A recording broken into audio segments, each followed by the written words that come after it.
السلام علیکم دوستو، آج ہم بات کریں گے فاطمہ قتل کیس کے بارے میں کہ فاطمہ قتل کس طرح ہوا اور اس میں قانونی نکات کیا کیا تھے اور پولیس کی کیا ذمہ داری تھی کہ جب فاطمہ کا قتل ہوا اور پولیس کو اطلاع ملی کہ بچی کا قتل ہوا ہے، موت اب واقع ہو چکی ہے، تو پولیس کی کیا ذمہ داری تھی قانونی طور پر کہ اس کو کیا کرنا چاہیے تھا۔ آج ہم اس پر ڈسکس کریں گے۔ دوستو، یہ واقعہ اس طرح ہوتا ہے کہ رات کو ایک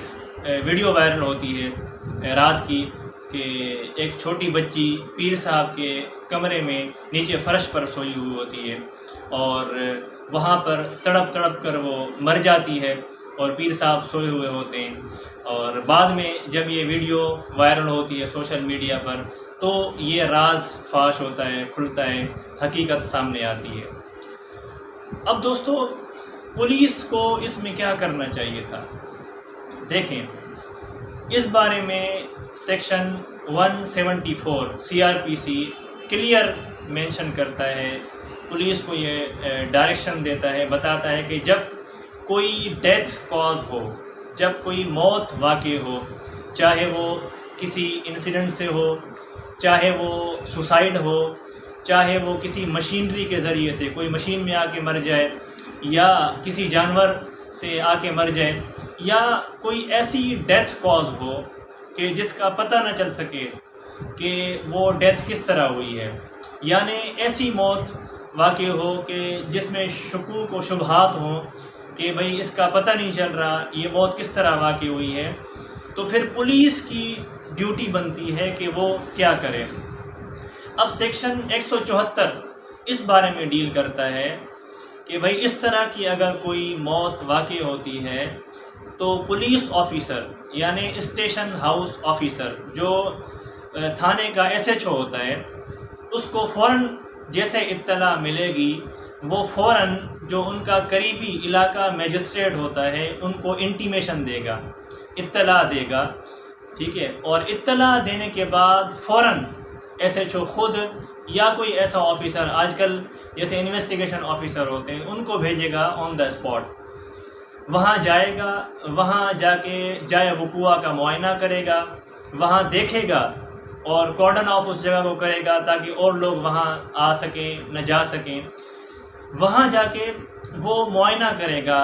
وہ وہاں سے ایویڈنس کلیکٹ کرے گا کہ یہ موت کس طرح واقع ہوئی ہے، کس طرح واقع ہوئی ہے، کس اوزار سے ہوئی ہے، کس چیز سے موت واقع ہوئی ہے، وہ وہاں سے ایویڈنس کلیکٹ کرے گا۔ اور یہ سیکشن یہ دفعہ مزید یہ بتاتی ہے کہ SHO یہ بھی یا وہاں انویسٹیگیشن آفیسر یہ بھی اس کی ڈیوٹی ہے کہ وہاں کے لوکل جو رہائشی ہیں 2 بندے ان کو گواہ کے طور پہ اپنے ساتھ ملائے گی اور وہاں پوری ایک رپورٹ بنائے گی کہ بھئی ہم وہاں پہنچے، موقع معائنہ کیا، جائے وقوع پر پہنچے، ہم نے ایویڈنس کلیکٹ کیے، ہمیں کیا کیا ایویڈنس ملا، اور اس رپورٹ پر ان دونوں گواہوں کے دستخط کروائے گی۔ مزید 174 یہ بھی بتاتا ہے اور یہ بھی IO کو اور SHO کو پابند کرتا ہے کہ اگر IO SHO یہ سمجھے کہ اس کا میڈیکل چیک اپ کروانا لازمی ہے، یعنی ایسے ثبوت ان کو نہ مل پائے ہوں کہ جس سے پتہ چل سکے کہ موت کس طرح واقع ہوئی ہے، اور یہ لازمی ہو کہ بھئی ان کا میڈیکل کروانا لازمی ہے جس سے یہ پتہ چل سکے گا کہ ان کی موت کس طرح واقع ہوئی ہے، تو یہ 174 دفعہ CRPC کی یہ باؤنڈ کرتی ہے IO کو کہ وہ فوراً جیسے ہی وہ آن دا اسپاٹ پہنچتا ہے وہ ڈیڈ باڈی کو وہاں سے اٹھائے گا اور ضلع کے اندر جو سول سرجن ہے اس کو ریفر کرے گا میڈیکل ایگزامینیشن کے لیے۔ اب یہ ڈیوٹی تھی پولیس آفیسر کی کہ وہ جاتا اور جیسے ہی اس کو پتہ چلا تھا، جائے وقوع پر گیا، بچی وہاں دیکھی تو یہ فوراً جاتا اور بچی کو سول سرجن کے پاس بھیجتا، وہاں کوئی جو ضلع کی ہاسپٹل ہے وہاں ان کو بھیجتے، ان کا میڈیکل چیک اپ ہوتا، ان کا پوسٹ مارٹم ہوتا، اور جو بھی ان کا میڈیکل ایگزامینیشن ہونا تھا ایز پر لا وہ کرواتے تاکہ اس کی ڈیتھ کاز پتہ چل سکتی ہے۔ اور یہ ڈیوٹی باؤنڈ تھے IO SHO کہ فوراً گرفتار کر کے ان کے خلاف FIR کاٹی جاتی۔ اب آپ دیکھیں کہ FIR کٹی ہے 2 دن کے بعد۔ اب 2 دن کے بعد FIR کی کیا اہمیت رہ جاتی ہے، جبکہ اگر 1 دن بھی FIR ڈیلے ہو جائے تو وہ بھی اس میں بھی سسپیشس ہو جاتی ہے کہ بھئی 1 دن FIR ڈیلے کیوں ہوئی۔ اگر ان کے والدین FIR نہیں کروانا چاہ رہے تھے یا ان پر پریشر تھا تو یہ اسٹیٹ کی ڈیوٹی تھی، اسٹیٹ پابند تھی کہ وہ اپنی مدعیت میں FIR کرواتی اور ملزمان کو گرفتار کروا کے ان کو اندر کرتی اور انویسٹیگیشن شروع کر دیتی۔ جب یہ ایشو سوشل میڈیا پر چلا اور پولیس کی حقیقت کھل کے سامنے آئی، SHO کی حقیقت کھل کے سامنے آئی کہ وہ رات کو سید صاحب پیر صاحب کے ساتھ مل کر اور بچی کے گھر والوں کے ساتھ مل کر راتوں رات اس کو دفنا دیا اور FIR بھی نہیں کاٹی۔ جب یہ ایشو سوشل میڈیا پر چلا تو SP صاحب جاگ گئے، حالانکہ SP صاحب بھی اسی طرح ذمہ دار ہیں جس طرح SHO صاحب ذمہ دار ہیں۔ جس طرح SHO کو معطل کیا گیا ہے اسی طرح SSP کو بھی معطل کیا جانا چاہیے تھا۔ کیونکہ SSP بھی اسی طرح ذمہ دار ہے، وہ پورے ضلع کا مالک ہوتا ہے، وہ ضلع کے اندر جو بھی کارروائی ہوتی ہے وہ اس سے باخبر ہوتا ہے، اور یہ سوال ہی پیدا نہیں ہو سکتا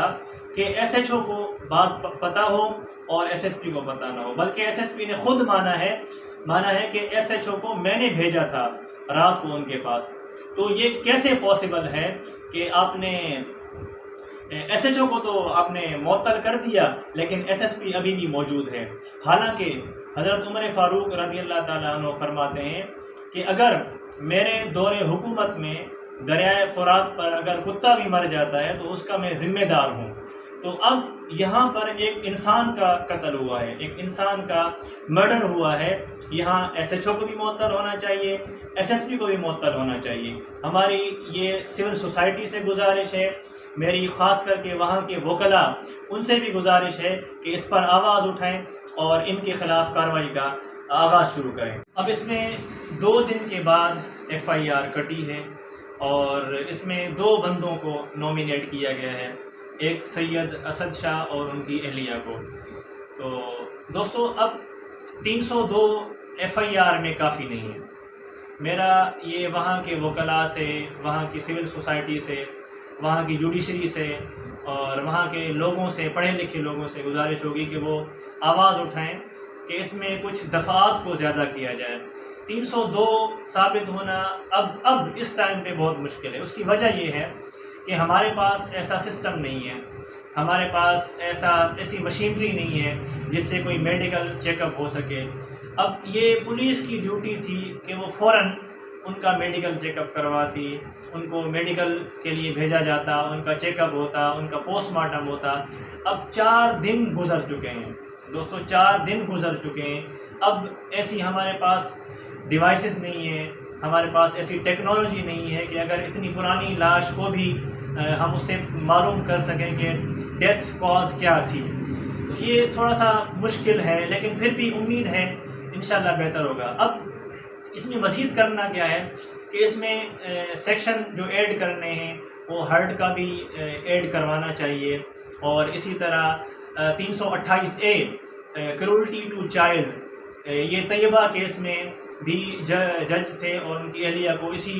سیکشن کے تحت سزا ہوئی تھی کہ انہوں نے بچی پر ٹارچر کیا تھا، ان کو ایبیوز کیا تھا، تو یہ دفعہ بھی لگنی چاہیے۔ اور اسی طرح prohibition of employment of children act 2017 Sindh نے پاس کیا تھا، وہ ہے تو اسٹیبلشمنٹ کمپنیوں کے لیے، لیکن اس میں سیکشن 14 کے ایک پرووائزو ہے، اس میں یہ لکھا گیا ہے کہ اگر سلیوری کسی بچے سے لی جاتی ہے تو اس کو بھی سزا دی جائے گی۔ تو میری یہ گزارش ہوگی وہاں کے وکلاء سے کہ وہ سیکشن بھی ان کے اوپر لگائے جائیں تاکہ زیادہ سے زیادہ ہم ان کی فیملی کو فائدہ دے سکیں اور ہم کیس کو آگے چلا سکیں۔ اور میری یہ بھی گزارش ہوگی کہ یہ ٹرائل ماڈل کورٹ میں چلنا چاہیے۔ آپ دیکھیں گے جس طرح اسلام آباد میں، پنجاب کے اندر جو واقعات ہوئے بچوں کے ساتھ اسپیشلی، تو وہ سارے ٹرائل ماڈل کورٹ میں چلے، جن کا فیصلہ 2 مہینوں میں 3 مہینوں میں ہو گیا، اور جنہوں نے یہ جرم کیا ان کو سزا ملی۔ اب سندھ کے اندر یہ تھوڑا مشکل ہے، لیکن ماڈل کورٹس بنی ہوئی ہیں۔ میں یہ تمام وکلاء، سندھ کے وکلاء سے گزارش کروں گا کہ آپ کوشش کریں کہ جلد سے جلد انویسٹیگیشن کمپلیٹ ہو اور یہ ماڈل کورٹ کو بھیجا جائے تاکہ جلدی سے یہ ٹرائل مکمل ہو سکے اور جنہوں نے یہ جرم کیا ہے ان کو کیفر کردار تک پہنچایا جائے۔ آخر میں ایک بات کہنا چاہ رہا ہوں، یہ جو ہیومن رائٹس کی NGOs بنی ہوئی ہیں، جو گورنمنٹ سے فنڈ لیتی ہیں، جو چائلڈ لیبر پر کام کرتی ہیں، جو ولنریبل گروپس پر کام کرتی ہیں، وہ کہاں ہیں؟ سندھ کے اندر وہ کیوں آواز نہیں اٹھا رہی؟ وہ کیوں خاموش ہیں؟ کیا ان کا کام صرف فنڈ لینا ہے؟ کیا ان کا کام صرف بڑے بڑے 5 اسٹار ہوٹلوں میں پروگرام کروانے ہیں؟ کیا ان کا کام صرف فنڈ لے کے فوٹو سیشن کروانا ہے؟ تو میں ان سے بھی یہ گزارش کروں گا کہ آپ لوگ بھی آگے آئیں، آپ لوگ آواز اٹھائیں اور اس پر قانون بنوائیں، ایکٹ بنوائیں۔ آپ دیکھیں کہ جب یہ طیبہ کیس ہوا اسلام آباد کے اندر، تو وہاں اس ٹائم کی وفاقی وزیر شیریں مزاری صاحبہ نے اسلام آباد کے لیے قانون بنوا دیا، ایکٹ بنوا لیا کہ اگر کوئی وہاں اپنے چائلڈ لیبر کرواتا ہے اور ان کے ساتھ کوئی جرم کرتا ہے یا ان کے ساتھ کوئی غلط کام کرتا ہے تو وہ بھی سزا کے طور پر اس کو سمجھا جائے گا، جو کہ اسلام آباد میں اب بھی موجود ہے۔ لیکن بدقسمتی کے ساتھ سندھ کے اندر کوئی ایسا لا نہیں ہے جو چائلڈ لیبر کو منع کرتا ہو۔ یہ صرف بنا ہوا ہے، لیکن وہ صرف کارخانوں میں اور اسٹیبلشمنٹ کے لیے بنا ہوا ہے۔ لیکن ان کو اٹھانا چاہیے، ان کی آواز اٹھانی چاہیے تاکہ وہ آواز اٹھائیں کہ بھائی اگر کسی گھر کے اندر چائلڈ لیبر ہو رہی ہے تو اس کو بھی روکا جائے، اگر ان کے ساتھ کوئی غلط کام ہوتا ہے تو اس کے خلاف اس کو پنش کیا جائے۔ تو میں امید کرتا ہوں ہمارے سندھ کے وکلاء، سندھ کی جو ہیومن رائٹس تنظیمیں ہیں اور باشعور عوام ہیں، وہ اٹھیں گے اور آواز اپنی بلند کریں گے، اور فاطمہ کے لیے انشاءاللہ ہم انصاف کی راہ ہموار کریں گے۔ بہت شکریہ۔